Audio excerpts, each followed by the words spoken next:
আর আমি ভুল করবো না। কুললক্ষ্মী মা বাবা ছেলের অপরাধ এবার ক্ষমা করে দেব। অত ছোট আপনি হবেন না বাবা, আপনি তো আমার বাবা, আপনি আমার গুরুজন, আপনার পায়ের ধুলো যে আমার ঈশ্বরের আশীর্বাদ।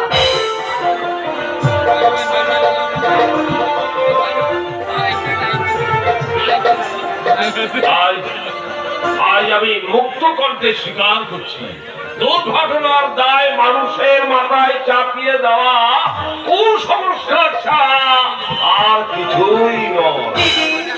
আমায় তুমি ক্ষমা করো দিদি।